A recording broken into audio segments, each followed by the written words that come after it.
Épisode 4, histoire de lavoir et de lessive. Sur la place du château, il y avait 4 ou 5 personnes, des femmes, qui faisaient que laver du linge. Robert Grangier, rencontré le 12 février 2013 à son domicile à Aubenas. Elles descendaient avec une brouette, le linge, elles allaient le laver au lavoir et elles le remontaient.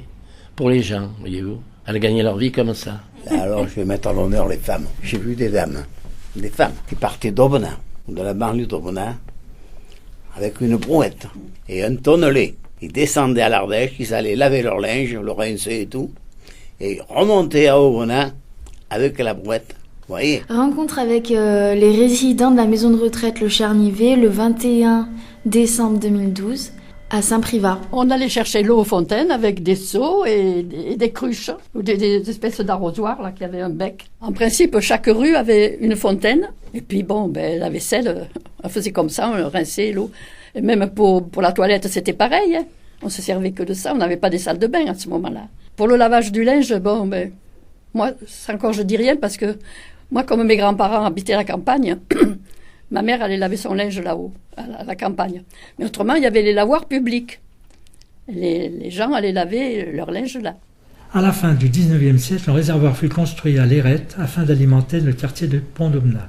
Gérard Prat, rencontré le 17 décembre 2012 à son domicile à Aubenas. On en profita pour y joindre un grand lavoir. Alors, est-ce que vous l'avez vu, le grand lavoir ? Il faut y aller, hein. C'est un monument extraordinaire. Hein.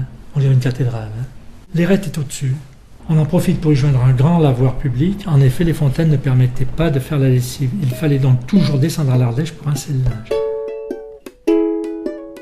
Quand est-ce qu'on est passé des fontaines à l'eau dans les appartements ? Là, j'ai une anecdote très personnelle, familiale. Pierre Charrère, rencontré le 9 janvier 2013 au domicile de Monsieur Prat. Ma grand-mère s'est mariée en 1914. Quand son fiancé est parti à la guerre, ils se sont mariés. Et elle est venue s'installer là à côté, à la Pécourte. Et en tant que jeune mariée, elle venait chercher l'eau à la fontaine où il reste la plaque, en face le café Aix du Mal, qui je ne sais pas comment il s'appelle maintenant, peu importe. Et le premier investissement de ma grand-mère, quand son mari rentrait de la guerre, ça a été de faire mettre l'eau à la maison. Donc ça, c'était en 1918, ou 19. Oui. C'est pas si vieux que ça. Les machines, les lave-linge, c'est pas vieux. Rencontre des résidents de la maison de retraite Le Cendron le 18 janvier 2013 à Ussel. On savonnait notre linge la veille, on le mettait à tremper toute la nuit avec l'eau savonnée. Le lendemain matin, on frottait. Si c'était du linge blanc, on le faisait bouillir dans la lessiveuse, sur le feu. On avait des cristaux dessous, devant. Et le battoir, ça servait à faire sortir le savon. Quand il était bien savonné, on tapait avec le battoir. Et puis quand il était bien sorti, on le rinçait bien, le linge. Ah, mais le jour de la lessive, c'était une journée fatigante. Et les bonnes femmes, quand elles allaient au lavoir là-haut, ça racontait leur histoire, presque privée, parce que c'était un voisinage, une vraie vie de famille. Vous comprenez ? Les gens étaient solidaires. S'il y avait quelques crapules, on le savait, c'était de côté. Mais les gens, ils s'aidaient. Vous voyez ? Et là aussi, j'ai une anecdote vécue. Mon grand-père vivait de la culture des légumes. Il alimentait Aubenas en légumes.